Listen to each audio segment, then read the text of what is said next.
गत शनिवार संध्यारे भुवनेश्वर बुद्ध मंदिर परिसर में प्रोफेसर गणेश्वर मिश्र 10म श्राद्धवार्षिकी और स्मृति सभा अनुष्ठित हो जाइछि। भुवनेश्वर अग्रणी सामाजिक तथा सांस्कृतिक प्रतिष्ठान सतीर्थ पक्षर आयोजित ही स्मृति सभारे प्रोफेसर श्री गणेश्वर मिश्र साहित्य और सृजन समग्र उपरे बहु वक्ता आलोकपात करथिले। साहित्यिक तथा समालोचक प्रोफेसर बसंत कुमार पंडा कहिथिले जे प्रोफेसर गणेश्वर मिश्र सृजन समग्र भारतर पूर्वांचलर आंचलिक उपन्यास क्षेत्र में एक स्वतंत्र तथा अनन्य स्थान सृष्टि कर पारिथिला।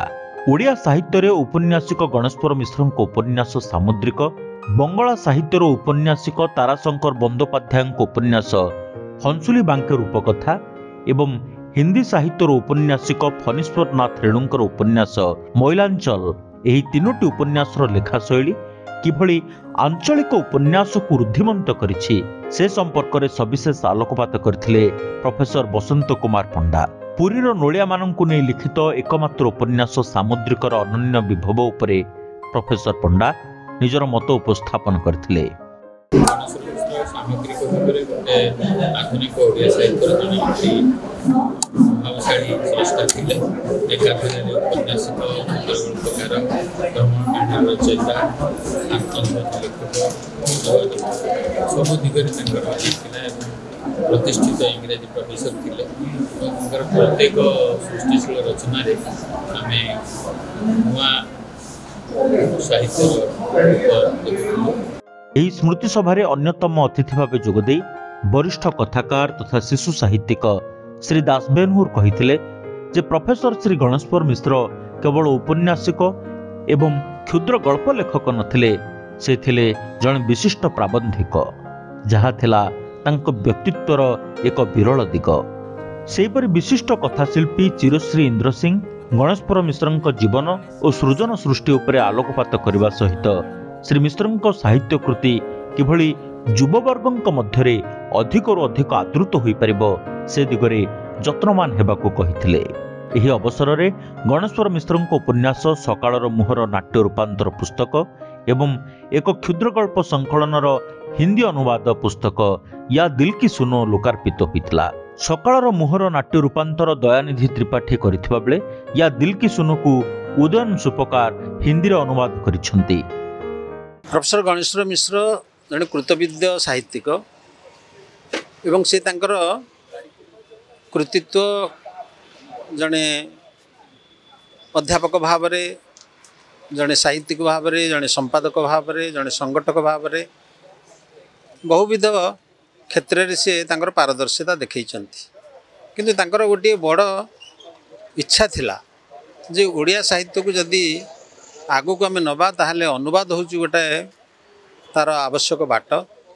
कारण अनुवाद माध्यम रे बाहर लेखा निज भाषा को आसीबो एवं निज भाषार जोड़िक भल लेखा से मध्य बाहर को जीव। स्मृति सभारे ख्यातनामा कथावाचिका प्राचीतारा गणेश्वर मिश्र एक क्षुद्र गल्प को नहीं एकक अभिनय करथिबा बेले केदारनाथ मिश्र, वेदप्रकाश नायक, सुचरिता पात्र एवं सुब्रत कुमार सेनापति प्रमुख श्री मिश्र सृजन कृति पाठ करथिले। आयोजित सभारे किछि दिन तले परलोक गमन करथिबा विशिष्ट साहित्यिक तथा प्रशासक श्री सुभाष पाणी को उद्देश्य रे 1 मिनिट नीरव प्रार्थना करा जायतिला। स्वर्गत सुभाष पाणी प्रोफेसर गणेश्वर मिश्रंकर जने उत्तम बंधु थिले। साहित्य सबु विषय रे तांकर दक्षता थिला। से नुआ जो कथाटा ओडिया साहित्य रे आस्थिला फीचर, से फीचर सी आरंभ करथिले कहले अत्युक्ति हेबो नै। धरित्री रे से फीचर लिखिथिले। से फीचरटा जो गल्प किछि आ प्रबंध किछि ये मिसिकी गोटे फीचर तैयारी हुए। से धाराटा हुए तो ओडिया साहित्य रे से आरंभ करथिले कहले अत्युक्ति हेबो नै। गणेश्वर सर होउचंती अनेकंक पई अध्यापक, अनेक गवेषकंकर गुरु एवं ओडिया साहित्य सहित पृथ्वी साहित्य को जोड़बार गोटे बड़ सेतु। किंतु व्यक्तिगत जीवन रे साहित्य को लेकर गोटे अति प्रतिबद्ध जीवन तांकर थिला एवं साहित्य तांकर पई थिला गोटे कंपोजिट कल्चर।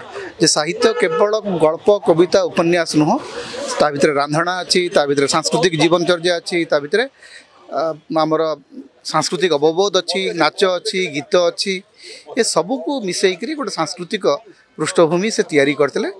आयोजित स्मृति सभा को कवि सरोज बल परिचालना करथिबा बेले डॉक्टर विराज मोहन दास धन्यवाद अर्पण करथिले। आयोजित स्मृति सभारे प्रोफेसर गणेश्वर मिश्रଙ୍କ जीवन एवं सृजन उपरे विशेष भावे आलोचना होइतबारु उपस्थित दर्शक बेस आनंदित होइथिले। ब्यूरो रिपोर्ट ओडिशा संवाद। Boarding completed. Nurture. Discover. Fly with pride. TSG Gurukul, the ultimate home for your child.